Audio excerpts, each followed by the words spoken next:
air fiber on the other. By Nippon India Mutual Fund. Wealth sets you free.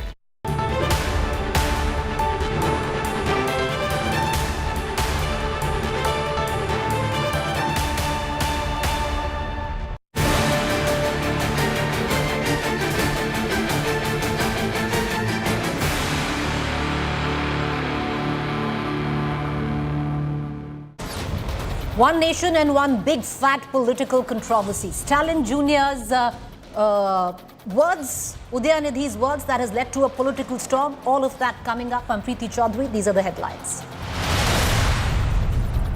Stalin Jr. remains defiant on his Sanatan Dharma attack, says did not target one religion and said nothing wrong.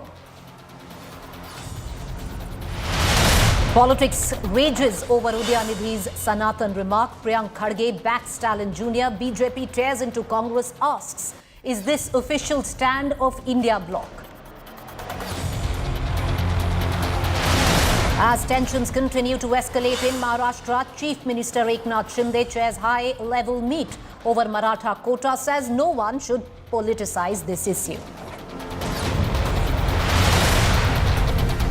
Massive India Today impact on jailhouse luxury. Kapil Vadhavan shifted to Maharashtra's Nashik jail. India Today exposes scamsters' free run in jail.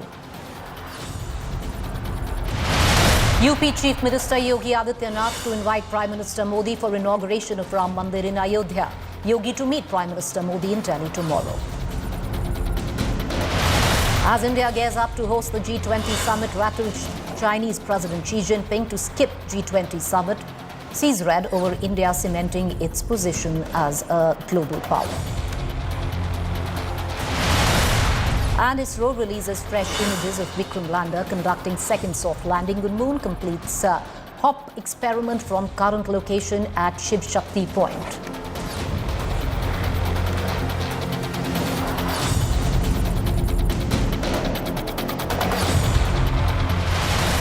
Politics erupts over Centre's proposed plan of one nation, one election. The opposition has slammed Centre's 8-member panel headed by former President Ram Nath Kovind to discuss the possibility of holding simultaneous Lok Sabha and Assembly elections, calling it an eyewash. Congress Chief Mallikarjun Kharge said the proposed bill will sabotage Indian constitution and democracy, questions why the Election Commission was not included in the Centre's committee. Meanwhile, AIMIM Chief Asauddin Owaisi called one nation, one poll a disaster for parliamentary democracy. Says government has already decided to go ahead with the bill and the committee was just a formality. On the other hand, BJP defended its proposal, saying one nation, one poll would save cash and free up time for developmental activities in the country. Meanwhile, political analyst Prashant Kishore said one nation, one poll is beneficial for both government and the voters, but it cannot be implemented overnight.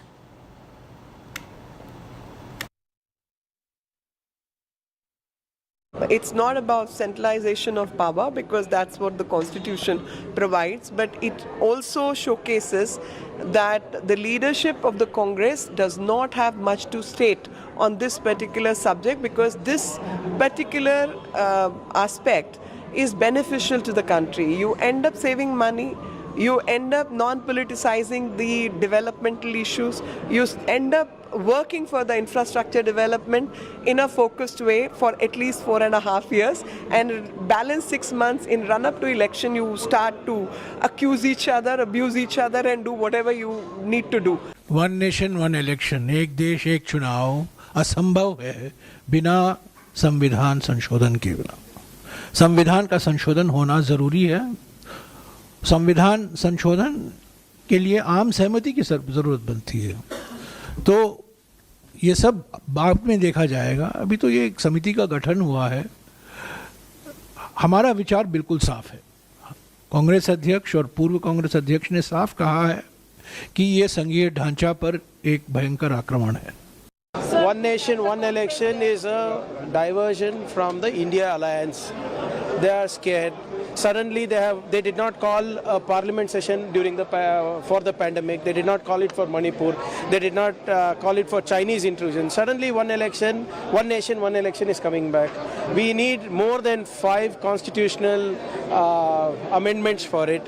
We need the people Representatives Act amended for it. Where has the consultation happened? In the federal structure, they also need to consult with the state governments. Where have they consulted with the state governments? What about, have they consulted with the security forces? It requires massive deployment of security. So I think it's just a deviation. Bharat जैसे बड़े देश में मैं खुद election से जुड़ा रहा हूं, हर साल 25% भारत का हिस्सा करीब करीब वोट करता है। तो पूरे टाइम सरकार चलाने वाले लोग जो हैं वो इसी चक्र में फंसे रहते हैं, आज यहाँ इलेक्शन आज वहाँ इलेक्शन। अगर इसको एक बार या दो बार में किया जाए तो ज्यादा बेहतर होगा, उससे खर्च भी बचेगा और जवाबदेही भी बचेगी, जनता को भी एक बार ही निर्णय लेना होगा। That is for Ghulam Nabi Azad Sahab to understand and explain in what circumstances he is the only politician to have been nominated. अगर one election, one nation का मकसद ये है कि regional parties को खत्म किया जाए, इनको जो है मिटा दिया जाए, तो फिर आप कैसे कह सकते हो ना आपकी नेशनल कॉन्फ्रेंस या कोई भी रीजनल पार्टी इसके सपोर्ट में होगी। अगर के मकसद यही है कि सिंप्लीफाई हो, प्रोसेस सिंप्लीफिकेशन की बात अगर है तो उसमें हमें कोई एतराज नहीं है। मैं समझता हूं कि कहीं ना कहीं ये इंडिया गठबंधन के बनने के बाद जो घबराहट है उसके कारण एक नकली बहस प्रधानमंत्री नरेंद्र मोदी के द्वारा वन नेशन वन इलेक्शन के ऊपर चलाई जा रही है और कहीं ना कहीं अडानी के करप्शन से ध्यान हटाने के लिए वन नेशन वन इलेक्शन की बात हो रही है।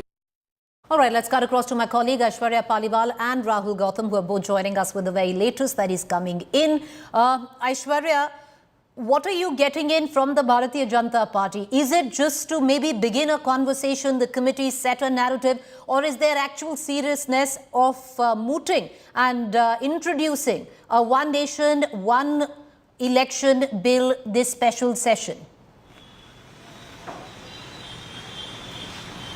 Well, one thing that I can very clearly tell you, Preeti, is the fact that the government, especially Prime Minister Narendra Modi, they want that discussion on one nation, one election is something that should happen. He's been speaking about it not for the past few months, but the year 2016. He's been speaking about it to political parties. We also saw how in the year 2019, in fact, a lot of opposition parties were also called by the Prime Minister, and there was a healthy discussion that took place. The government at the moment says that if we have one nation, one election, which in fact used to happen in our country till the year 1967. So they believe that it is something that can be done, but yes, all the opposition parties are up in arms against it. The Bharatiya Janata Party believes it will do normal people a lot of good. It will save a lot of money and will also make sure that we are not regularly in the election mode. This is what at the moment, Preeti, the BJP believes in. All right, let's quickly bring in Rahul Gautam into this conversation. Aishwarya, Rahul, what is going to be right now the strategy of the India Alliance, especially the Congress?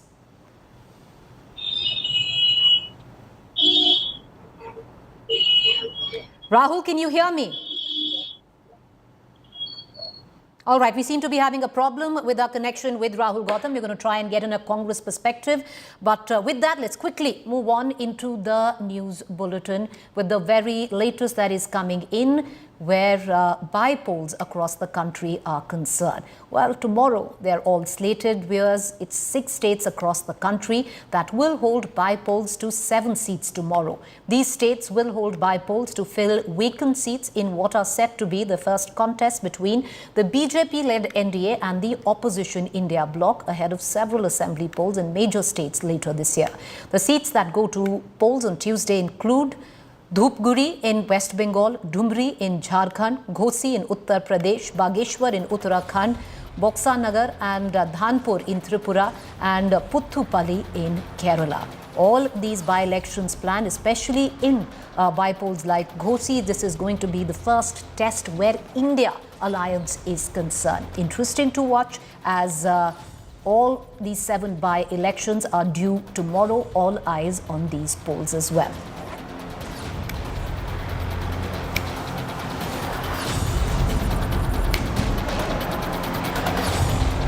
All right, we're going to be cutting across to my colleague Samarth Srivastav, who is getting us the latest coming in from Uttar Pradesh, as well as Indrajit Kundu, who is going to be joining us from the state of West Bengal with more. But like I pointed out, viewers, 7 seats across 7 states are going into polls, and to take you through the seats that are up for by-elections, and very, very important, especially where certain seats are concerned, because this will be the true test, especially that of Ghosi in Uttar Pradesh, where it will be the India Alliance technically facing off with the Bharatiya Janata Party. To give you a figure, the seats that go to polls on Tuesday include Dhupguri in West Bengal, Dhumri in Jharkhand, Ghosi in Uttar Pradesh, Bageshwar in Uttarakhand, Boxnagar and Dhanpur in Tripura, and Puthupalli in the state of Kerala.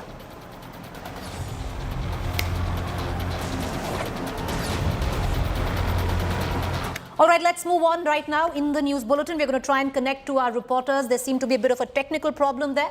But moving on in the bulletin, tension continues to escalate in the state of Maharashtra today. The Maratha Kranti Morcha held bandh in many areas of Maharashtra, denouncing last week's Lathi charge.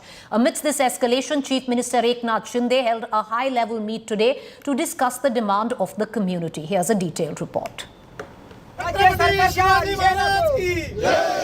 Tensions escalate in Maharashtra.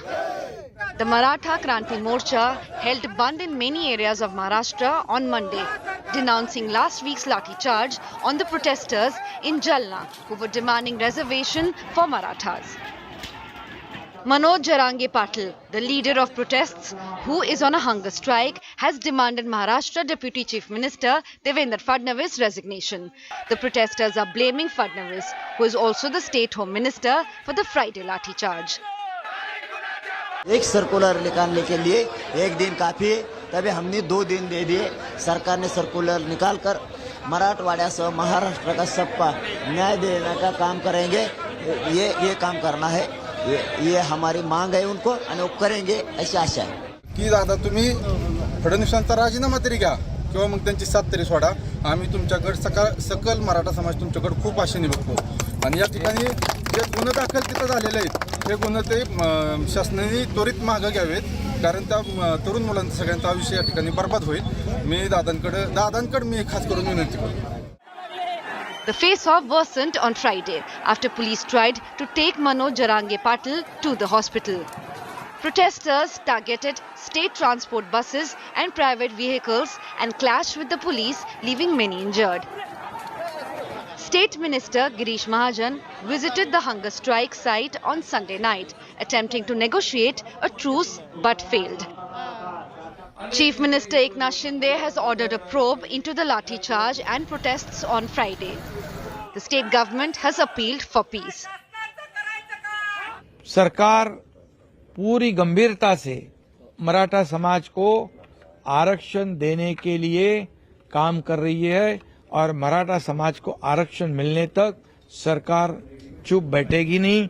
सरकार पूरी कोशिश करेगी ये आरक्षण full proof होगा और उसका लाभ मराठा समाज को देना ये भूमिका सरकार की है। Maharashtra Navnirman Sena Chief Raj Thackeray on Monday met the people agitating for Maratha quota. परंतु मी आता या सर्व लोकांना सांगितलं या गेंड्याच्या कातडीच्या लोकांसाठी आपला जीव गमावू नका। त्याच्यासाठी काय एक जण गेला त्याला फरक पडत नाहीये, पण आपल्यासाठी महत्त्वाचं आहे। An earlier government headed by Devendra Fadnavis has implemented 16% quota for the Marathi community in 2018. But this was quashed by the Supreme Court in 2021. The protests for Maratha quota could become election issue ahead of 2024 Lok Sabha polls. With Pankaj Khelkar in Jalna, Bureau Report, India Today. All right, let's move on now. K.S. Ishwarappa, known for his controversial statements, is yet again in the news. Firing a fresh salvo at the Siddaramaiah government, K.S. Ishwarappa said that Operation Kamla will begin soon in Karnataka. Slamming Congress ex-Karnataka Deputy CM said that the grand old party has no future in this country. Launching a scathing attack, K.S. Ishwarappa went on to say that Congress will be wiped out from Karnataka after 2024 Lok Sabha polls. Hitting back at the BJP, Congress leader Meem Afzal said that BJP should be ashamed after losing in Karnataka. Meanwhile, Congress spokesperson Lavanya Balal Jain demanded Election Commission to take action against KS Ishwarappa for not respecting constitutionally elected governments. Karnataka ರಾಜ್ಯದಲ್ಲಿ ಕಾಂಗ್ರೆಸ್ ಪಕ್ಷ ಭಾರಿ ದೊಡ್ಡ ಸುದ್ದಿ ಮಾಡ್ತಾ ಇದೆ. ಎಷ್ಟರ ಮಟ್ಟಿಗೆ ಅವ್ರ ಶಬ್ದ ಇದೆ ಅಂದರೆ BJP ನಾವು ಒಪ್ಪಿಗೆ ಕೊಟ್ಬಿಟ್ರೆ ಅರ್ಧ BJP ಬಂದು ಕಾಂಗ್ರೆಸ್ ಸೇರ್ಕೊಂಡ್ಬಿಡುತ್ತೆ ಅಂತ. ಅವ್ರ ಹಣೆ ಬರಕ್ಕೆ ಒಬ್ಬನೇ ಒಬ್ಬ MLA ತೊಗೊಳಕ್ಕಾಗಿಲ್ಲ. ಕಾಂಗ್ರೆಸ್ ಪರಿಸ್ಥಿತಿ ಏನು ಬರೆದಿಟ್ಕೊಳ್ಳಿ, ಪಾರ್ಲಿಮೆಂಟ್ ಚುನಾವಣೆಯ ಹಿಂದೆ ಅಥವಾ ಮುಂದೆ ಕರ್ನಾಟಕ ರಾಜ್ಯದಲ್ಲಿ ಕಾಂಗ್ರೆಸ್ ಸರ್ಕಾರ ಇರಲ್ಲ. Where is Mr. Ishwarappa now? Where is Mr. Ishwarappa now? He's at home. He can give all the interviews he wants. They have already given him voluntary retirement. Now because now इतना time है तो कर रहे हैं, करेंगे ना, उतना तो बात ही करेंगे, करने दीजिए. For a senior leader like K. Ishwarappa to talk about Operation Kamala so openly shows that the BJP does not respect constitutional framework, the constitutional values or the constitutionally elected government and people's constitutional rights. The Election Commission and the courts must take cognizance of this statement of Mr. Ishwarappa. देखिए, बड़ा शर्मिंदगी भरा बयान है उनका कि वो बहुत साफ तौर पे कह रहे हैं कि वो ऑपरेशन लोटस करते हैं कि या तो वो आप सभी ने हमने सुना था महाराष्ट्र में भी 50 खोखे 9 टोखे के नारे. ये साफ दर्शाता है कि भाजपा एक इमोरल, करप्ट, अनएथिकल सरकार है और उसको ये एडमिट करने में भी कोई शर्म नहीं आ रही. With that, I'm going to go into a quick break. To stay with us on the other side is our fact check segment.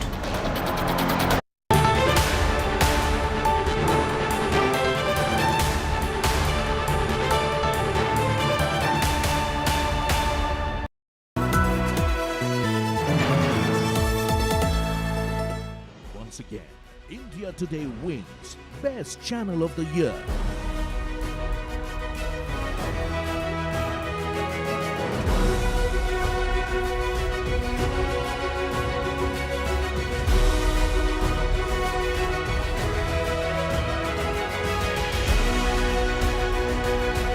Thank you very much, viewers, for making the India Today Group the most awarded TV news network at the ENVA Awards 2023.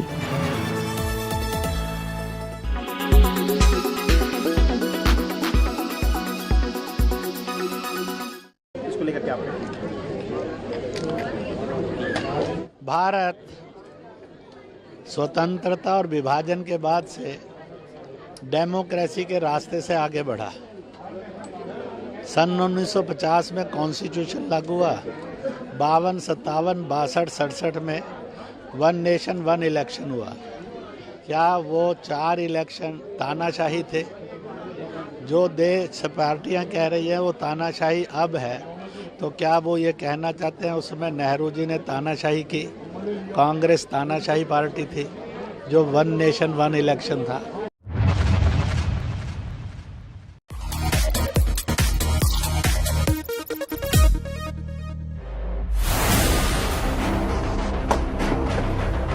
Well, I always wanted a tank for my preferred car at home, and then Land Rover launches the Defender. Now we know all about Land Rover and of course the Range Rovers we've had on the show, all their off-roading capabilities and what amazing cars they make, well, for all your adventures. But this is an expensive beast, and we'll give you the price at the end of this Tech Today special. But what's it like as a luxury SUV? Is it only for enthusiasts? And what's the real tech on display that makes everything click in this particular Defender? That's what we're going to find out on this episode of Tech Today. When you talk about ride quality, yes, this is a stiff suspension which works for luxury SUV city driving as well. But the main thing about this particular vehicle is that Land Rover is no longer operating on a ladder on frame construction. So what you get now with the Defender is a monocoque, and that changes the whole experience altogether. It's not as bumpy, and it's still capable of off-roading, of course, but it's also a little bit more practical when you're trying to show such a big beast off in the city. its biggest disadvantage here in India, let's get that out of the way, is its price. Nearly 1 to 2 crore rupees, depending on the variant that you buy. Well, that's where it gets tricky. It's a CBU, and coming here to India, it's up against maybe the BMW X7 or the Mercedes GLS, which are very practical, luxurious cars here in India. But this is not meant for that buyer. If you want to buy a Defender, you need to understand what it is capable of. And what I want to tell you is that something laudable about what they have done with this particular vehicle is the fact that, yes, it was known for what it could do in the rugged outdoors and as an adventure off-roader. But now the real differentiator is the tech, be it the TRS, what they've done with the suspension, that air suspension we showed you earlier, or even, well, the PIVI Pro and the kind of tech that works inside the car and outside. The purification is just endless in terms of making this car even better than its predecessor. And I think that is, well, something we're going to take away from our time with this particular vehicle. I'm a tech geek. Ayush Elavadi, your host on Tech Today, and all I can say is that yes, it's expensive, and most of us, including me, cannot afford this vehicle, but let a kid dream.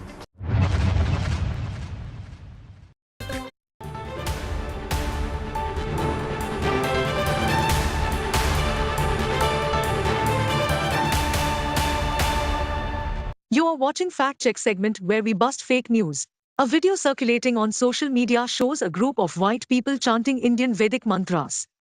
Those sharing the video claimed that the event took place in the White House, the official residence and workplace of the President of the United States. However, India Today found that the video in question is from Croatia and not related to the White House at all. The video showed the Vedic chant Sri Rudram performed by the European Veda Union in Croatia, a country located in Central and Southeast Europe. This fact check on viral fake news is done by India Today's team Afwa. With that, a quick break. Stay with us for the latest news and updates. This is AI Sana signing off.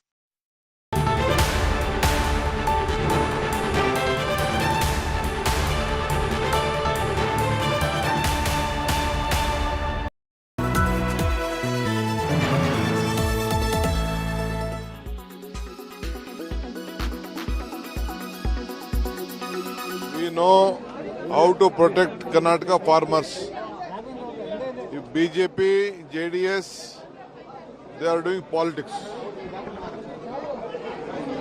They demanded 25,000 cusics of water. We agreed for 3,000. Now court has given 5,000 cusics. The matter is in the court. Again, we are appealing before the authorities. That has to be reduced because there is no rain. BJP also knows the problem. When BJP was in power, when Janata Dal was in power, at this time of distress, what they do, what they did, I don't want to do politics. Now, in a significant milestone for India's space exploration, the Indian Space Research Organisation has successfully launched its first solar observatory mission dedicated to the study of the sun called the Aditya L1. This happened this morning. Let's have a quick look at this report. Aditya means the sun, and L1 is a point between Earth and Sun that offers an uninterrupted view of the closest star of our galaxy. Hence the nomenclature of the latest ISRO project. Sun is the main source of energy of this solar system and holds the biggest secret of this universe. Aditya L1 of ISRO is the first Indian attempt to study and understand the sun. Aditya, placed on Earth-centered orbit, will embark on a 150 million kilometer journey from Earth's sphere of influence to different viewing points around the sun. It will be placed in a cruising position at L1 between the Earth-Sun system in the halo orbit. The temperature at the surface of the sun is about 10,000 Fahrenheit or 5,600 degrees Celsius. So there's no way anything comes remotely close to its surface without burning down to unimaginable ash particles. So all sun missions are posted at different viewing points between the sun and the earth. These are called Lagrange points. These points are used by the spacecraft to station with minimal use of fuel while they continue to study the sun from a safe distance. There are a total of 5 Lagrange or L points. Aditya would be placed at L1 that lies between Earth and the sun. Aditya L1 carries 7 payloads. 4 of them will carry out remote sensing of the sun and 3 others will do in situ observations.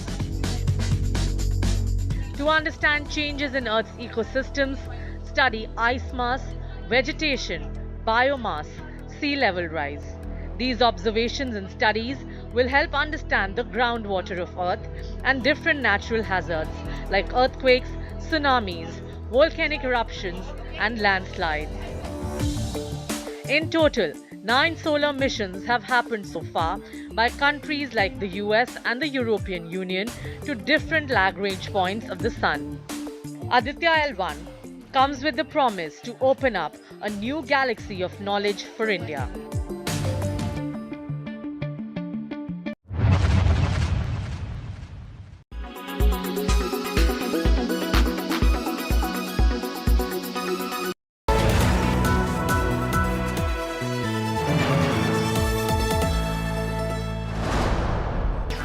Powered by UBI, good people to bank with. Co-powered by PolicyBazaar.com, her family होगी insured.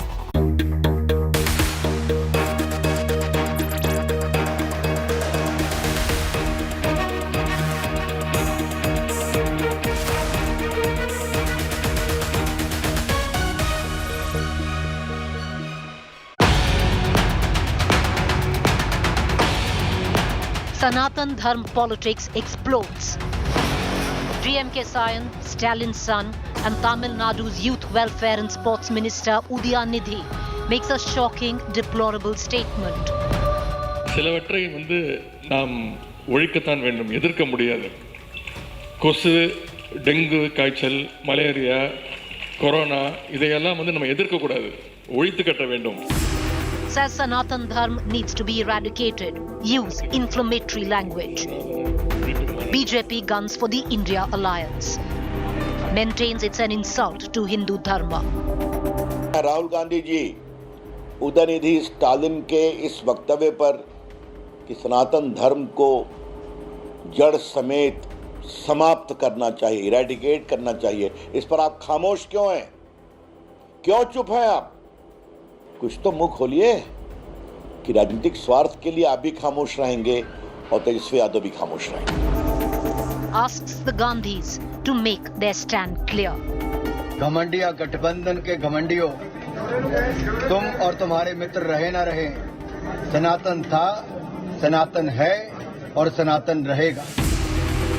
The Congress gets into damage control. वो उनकी व्यक्तिगत राय होगी, हम उससे सहमत नहीं. सर्वधर्म समभावना is the Congress ideology. An all-out political storm. But is it the first time a political leader has insulted a religion? 2 days ago, Swami Prasad Maurya of the Samajwadi Party had called Hinduism a hoax. Parvesh Verma, Kapil Mishra of the Bharatiya Janata Party had used Udayamnidhi-like derogatory language against the Muslim community, bang in the middle of the Delhi riots.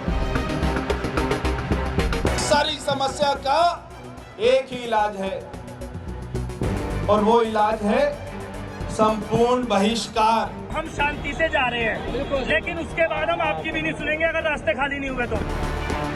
The use or rather misuse of religion is an old political trope. Udayamnidhi is just the new cover of an old election-beaten edition. Dharma double-speak, all guilty. To the point this evening. But the question all of in this is the Congress silent? Well, they did hold a press conference where they said that for the Congress, it respects all religion. But is that enough? Because the BJP now has found the perfect pitch to bat on, especially and attack the India alliance. More so the language of Udayanidhi. Could he have just come out and said, if I've offended anyone, I apologize? He hasn't quite done so. Why not? Let's cut across to our panelists this evening. Joining me first is Manikam Tagore, Congress Lok Sabha MP. Mr. Tagore, first up, sir, the BJP is now asking a direct question of the Congress, whose ally is the DMK, part of the India alliance. The question is, where does the Congress stand? It's a question which has also been asked directly of the Gandhis. What is your stand, which is the Gandhis and the Congresses, when it comes down to the kind of derogatory, inflammatory, many would suggest, borderline fascist, many would say, of the usage of words by Mr. Udayanidhi? One thing is very clear, that Congress party has made it very clear that we respect all the religion, and for us, all the religious beliefs are, we have a lot of respect, and Sarva Dharma respect we have it. As Mr. Venugopal, the General Secretary organization, has made it in a statement today. But the BJP wants to divert from the real issues. They are trying to spin it in different ways and get this issue going, because every political party has different policy and ideological positions. DMK for 50 years have a political stand on this issue. They had been alliance partners to BJP in that time also.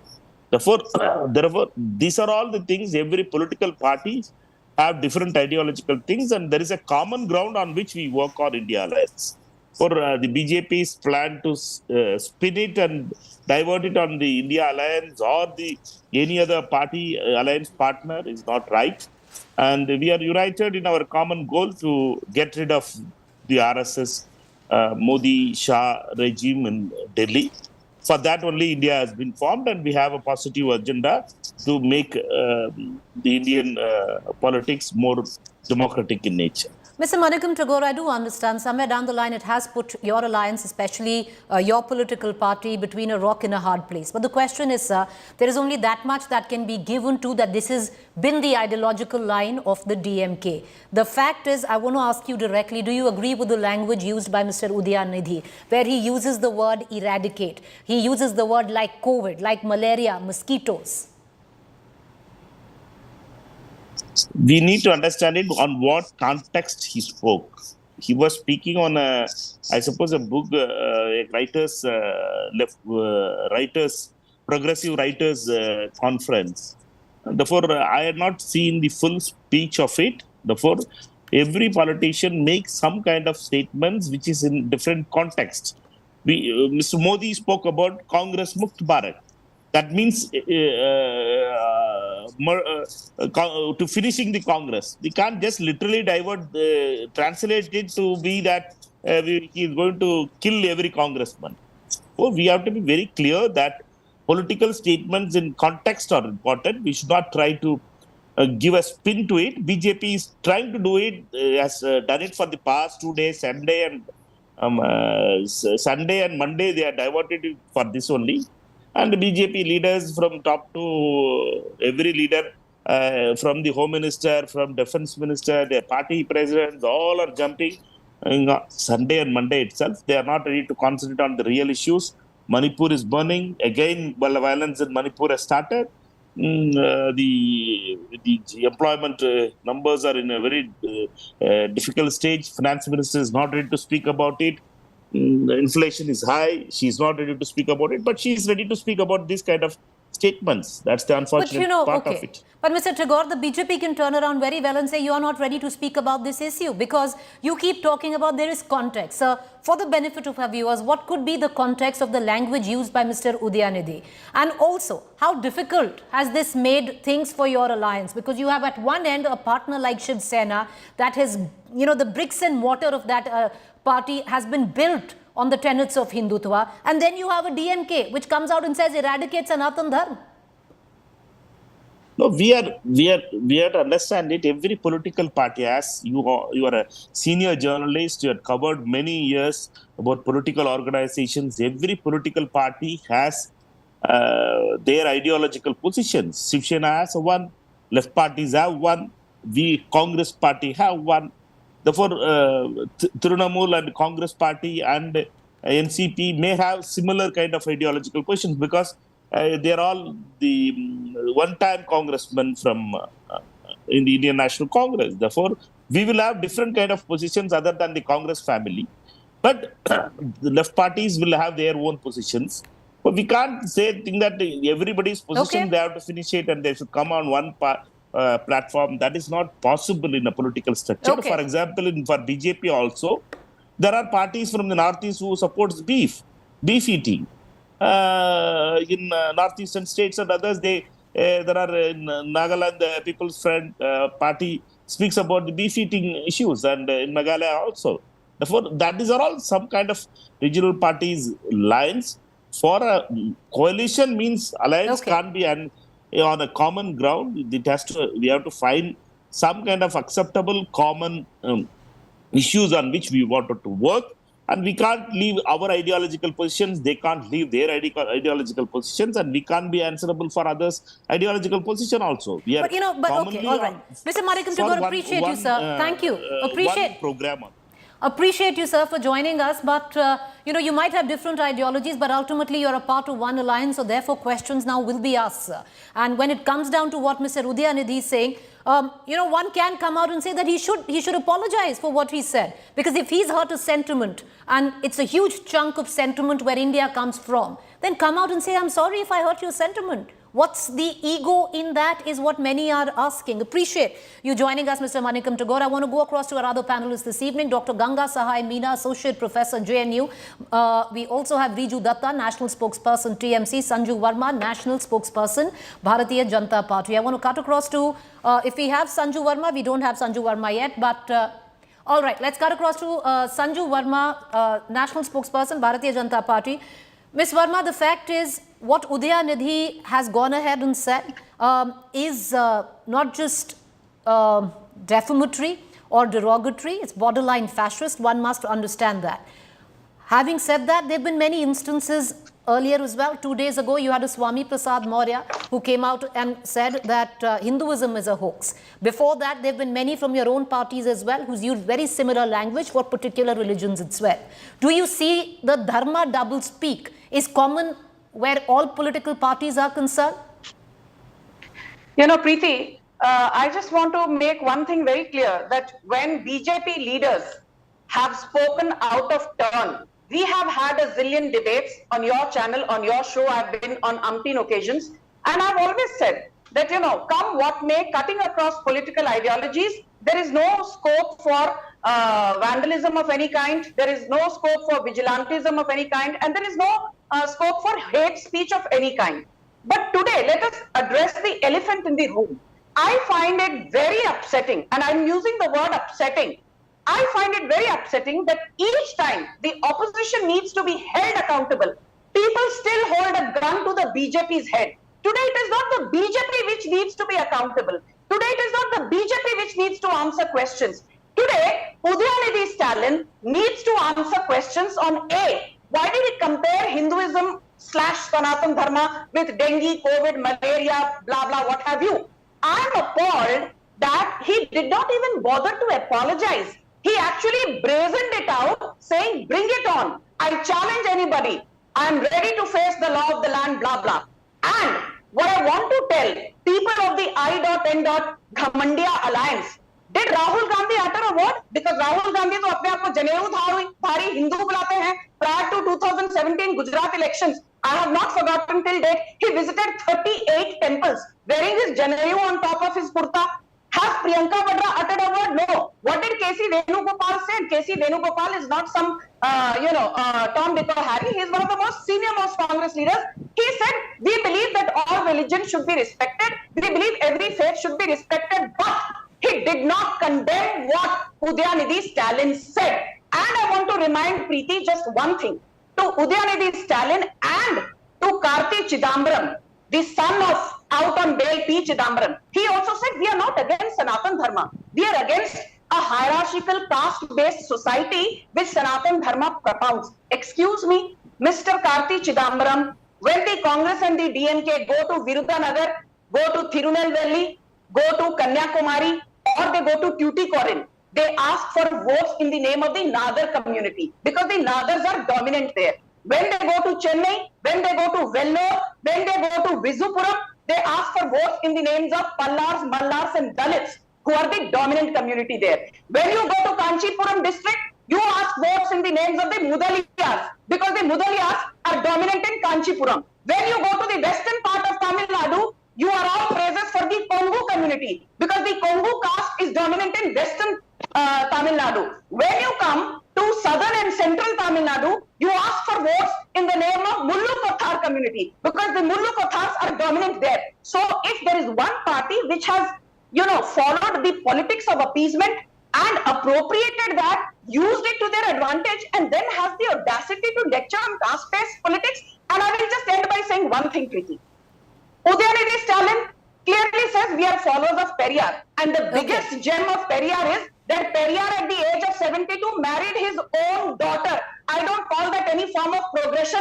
I call that as regressive. I don't even call it incestuous. That is as devious as it can get. So I want to ask all these Periyarites, I want to ask all these people who follow Periyar, who we all know wanted a separate Tamil country. He wanted a separate Dravid Nadu.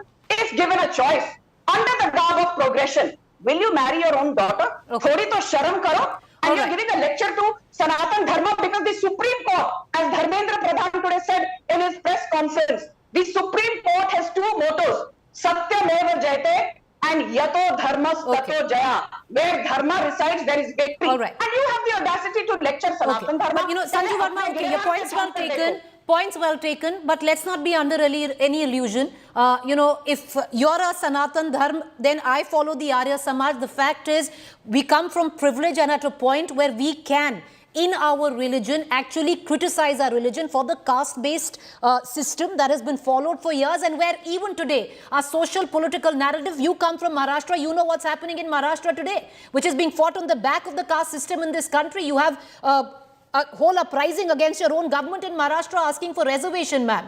So criticizing our own religion because you and I have the privilege doesn't mean blasphemy. My simple submission. Having said that, I want to cut across, get in Riju Datta as well as our other spokesperson into this conversation. Riju Datta, the fact is, I understand you have an alliance. One understands that you all have different ideologies. Why is it so difficult to come out and say what he said was wrong? In no uncertain terms and not mincing my words, the Trinamool Congress and my Supreme Court has already made a statement. Riju Datta, we are having a huge problem with your audio link. Will you please rectify your audio link? We're going to come right back to you. We're going to try and rectify Riju's audio link, but I want to also cut across because, it's not as simple as to suggest that everything is all hunky-dory, all well with the Sanatan Dharma. I think the beauty of Hinduism and the possibly Sanatan Dharma is that those who follow it have the privilege to criticize it. And Dr. Ganga Sahai Meena, Associate Professor, JNU, for someone who studied, the religion so closely, I want to bring you in, sir, and I want to ask you a direct question. Maybe the choice of words could have been much better because what Udayanithi says were borderline fascist when you use words like eradicate, like COVID, like malaria. But having said that, there are deep issues, deep-seated problems where the cultural context of Sanatan Dharma is concerned, which we are still living, be it political, social narrative of the country. I have to speak in Hindi. हाँ जी बोलिए sir. देखिए जो उनका statement है वो पूरे Dravidian movement के प्रभाव में वहाँ के लिटरेचर, सिनेमा, वहाँ के लोगों का इस तरह का विचार है, उसी को उन्होंने एक पब्लिक मीटिंग में, पब्लिक गैदरिंग में एक्सप्रेस किया। इस तरह के विचार द्रविड़ आंदोलन में बीच बीच में आते रहे हैं और वहाँ के लोग उसको एक्सेप्ट करते रहे हैं, लेकिन चूंकि वो एक पॉलिटिकल पोजीशन पे हैं, मिनिस्टर हैं, तो उनको अपनी भाषा का इस्तेमाल करते वक्त सावधानी बरतनी चाहिए कि वो एक अनकॉन्स्टिट्यूशनल भाषा का प्रयोग ना करें। हमारा संविधान हमें आलोचना का अधिकार देता है और व्यक्ति की स्वतंत्रता का अधिकार देता है, लेकिन साथ में हमको देखना पड़ेगा कि हम किसी धर्म की आलोचना करके कोई उन्माद फैलाने की कोशिश तो नहीं कर रहे, किसी की भावनाएं आहत तो नहीं कर रहे। इन बातों का हमको ध्यान रखना पड़ेगा। जो बातें स्टालिन ने कही वो बातें कुछ दूसरे शब्दों में पेरियार ने कही, कुछ शब्दों में फूले ने कही, कही, कुछ अलग शब्दों में डॉक्टर B.R. अम्बेडकर ने कही, लेकिन भाषा की मर्यादा, एक संवैधानिक भाषा का प्रयोग करना ये बहुत जरूरी है। इस बात को उनको एक जिम्मेदार पद पे होते हुए ध्यान में रखना चाहिए था। मेरे ख्याल से ये उनका स्टेटमेंट कोई इंडिया गठबंधन का स्टेटमेंट नहीं है, लेकिन चूंकि वो एक गठबंधन में हैं और इसलिए लोगों के लिए मुश्किल हो गई है कि उसके साथ खड़े हों या उसके खिलाफ खड़े हों। इस तरह की भाषा की तो निश्चित तौर पे आलोचना की जानी चाहिए। हाँ, ये देख सकते हैं कि आज जब किसी धर्म में समस्याएं, हर धर्म में समस्याएं, हिंदू या सनातन धर्म में समस्याएं तो दूसरे धर्मों में भी समस्याएं, क्या उन पर हम इस तरह से खुल करके बात कर सकते हैं? अगर बात कर सकते हैं तो निश्चित तौर पे की जानी चाहिए। उसके लिए कितना स्पेस हमारी डेमोक्रेसी में बचा हुआ है, इसका हमें आकलन करना चाहिए, लेकिन निश्चित तौर पर एक संवैधानिक दायरे में ही ये बातें हो सकती हैं। बहुत शुक्रिया मीना जी, आप हमसे जुड़े। रीजू Dutta, if we can come back to you, the question, you know, it's all went to say that we have our ideological platform, they have theirs, you know, DMK comes in from certain kind of politics and so do we. Why can't political parties like yours, like Congress, instead of getting into this explanation, come out openly, criticize for what it is? Preeti, I don't know you have seen the video bite or not. My party supremo, Ms. Mamata Banerjee, has openly come out and said that we respect Sanatan Dharma. And we object, rather than by saying that we condemn, she has clearly said that it is in our opinion that, and we humbly request all the leaders of the Indian alliance that not to make irresponsible statements that can hurt the religious sentiments of any community for that matter. Sanatan Dharma means eternal religion. That we believe in rebirth, we believe in soul. The Sanatan word comes from Bhagavad Gita, and there is a large section of people in this country. India is a secular democratic country, and the beauty of this nation is unity in diversity. So we believe in religion, we respect religion of all people, of whoever reside in this country, whatever they want to believe in. So when you are saying something against Sanatan Dharma, you are going and hurting the sentiments of a large section of people in this country. So, Riju Datta, why not urge your alliance partner to come out and openly apologize instead of being defiant? Look, I'll be very blunt. I am the spokesperson of Trinamool Congress. I am not the spokesperson of DMK. I believe that if he has hurt the sentiments of a large section of people, the onus is on the DMK and Mr. Udayanithi Stalin to, take the call. If he says that I will not be apologetic and I am going to continue on his stance, then it is the onus is on him. As Trinamool Congress, as the spokesperson of the party, as a part of Indian Alliance, we do not agree and we do not support the statement that he has said. We step aside from it and we respect Sanatan Dharma. Sanju Verma, Sanju Verma, you opened the statement saying that today the BJP is not responsible. I understand, because there is always a certain amount of whataboutery to everything. And there are times when, it favors you, when it doesn't. But I'll ask you again, man. Issues like Tejasvi, we are playing out his own reaction, Tejasvi Surya, where you have a Kapil Mishra, where you have a Pravesh Verma, where you have a Giriraj Singh. The language has been equally offensive as an Udayanidhi man. Why does then it become a different trope than this? Preeti, with no offense to you, let me just say this, because, I know that you appreciate, candor. And I saw your tweet regarding Pravesh Verma. Tell me, in that speech of his, which you have referred to in your tweet, or should I say post, now that it is no longer Twitter but X, in that speech of his, did Pravesh Verma utter the word Islam or Muslims? I challenge you to play that bite. He never uttered the word Islam or Muslims, Preeti. Preeti, let's be very fair. And what did Kapil Mishra? Please, now you ask me a question, Preeti. Have the patience Madam, to listen to it. am I saying anything? I'm listening to you. What did Kapil Mishra say during the peak of Shaheen Bagh protest? He asked for the protest area to be cleared of all protesters. It could have been Hindus or Muslims. Did Kapil Mishra say that Islamists ko yahan se nikalo, Musalmanon ko nikalo? And did Pravesh Verma use the word Islam and Muslims? I would in fact urge you to take down. Ma'am, I will now, you ask me questions. Now I'll answer, because you have pulled out a tweet or a post of mine where I also called Udayanidhi fascist, where I also a statement fascist. I compliment you now on that. No, it's not about compliment. But you ask me, what did each of these leaders say? Kapil Mishra did not just say कि ये road खाली करो. Kapil Mishra said the streets of Delhi will become a contest in the crudest of Hindi between Hindus and Pakistanis. What does that Pakistani refer to, ma'am? You and I, ma'am, let me complete. Let me complete. Did he use the word Muslims? Madam, did he use the word Muslims? Madam, let me complete. You want to get into you want to take Sanju Verma, you want to take Preeti, you're lying. Sanju, Preeti, Madam, you can listen. The fact is, you're lying, Preeti. I'm sorry, not lying. Pakistani. Pakistani. Tell me what does Pakistani mean? All Pakistanis are Muslims, Preeti. Come on, Preeti. Now you are indulging. Madam, are you telling me he didn't say that? He didn't mean it. Okay. I believe you. I believe you that Kapil Mishra did not mean. I believe you, Kapil Mishra. Okay. If you think he said it, madam, don't argue with me. If you're going to come out and pick a battle with me, avoid it. You're my guest. You are my guest. You're Madam, don't scream. Right? You've asked me a question, so learn to hear the answer. You pose a question, then have the capacity to hear the answer. You ask the question. Madam, you know the fact is till now, what you said, madam, till now, with what you, okay, once again. To malaria and dengue. Madam, once again, till now, with what you had said that I condemn anyone who will use such language, by the end of your statement where you are saying they never use the word Muslim. Madam, don't take the citizens of India for a joke.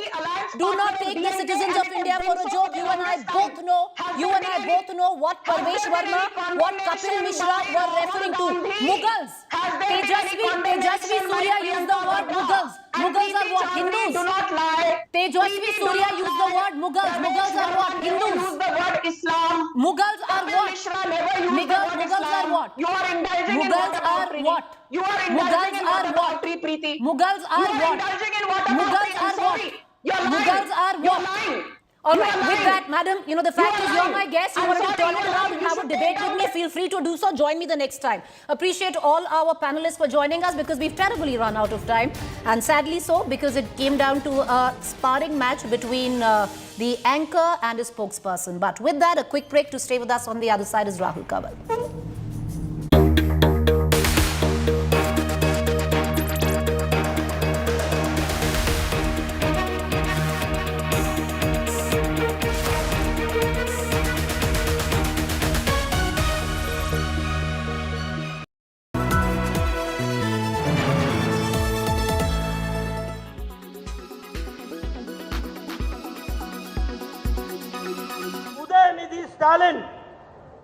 Udhayanidhi Stalin Sanatan Dharma को समाप्त करने का उद्घोष करता है और कहता है कि हम सनातन धर्म को समाप्त कर देंगे, एबॉलिश कर देंगे, इस तरह की भाषा इस्तेमाल करता है। यह है परिवारवादी घमंडिया गठबंधन का घमंड और वो इस तरीके की बेतुकी बातें कहने में कोई गुरेज नहीं करते। सनातन को कुचलने की हसरत वाले कितने ही खाक हो गए, हिंदुओं को मिटाने के ख्वाब पाले कितने ही राख हो गए। सुनो घमंडिया गठबंधन के घमंडियों, तुम और तुम्हारे मित्र रहे ना रहे, सनातन था, सनातन है और सनातन रहेगा। वन नेशन वन इलेक्शन कैसे ये उसूली एतबार से पार्लियामेंट्री कमेटी के हिसाब से बहरहाल ये सही नहीं है। इसका मतलब ये है कि ये जमहूरियत को ख़त्म करना चाहते हैं, ये लाकर और इस मसले को छेड़कर तो ये जमहूरियत को की जड़ों को खोखला करना चाहते हैं और हिंदुस्तान से जमहूरियत खत्म करके ये डिक्टेटरशिप लाना चाहते हैं। ये इन्होंने नया नारा सिर्फ इसलिए लगाया है चूंकि इन्हें अपनी हार दिखाई दे रही है।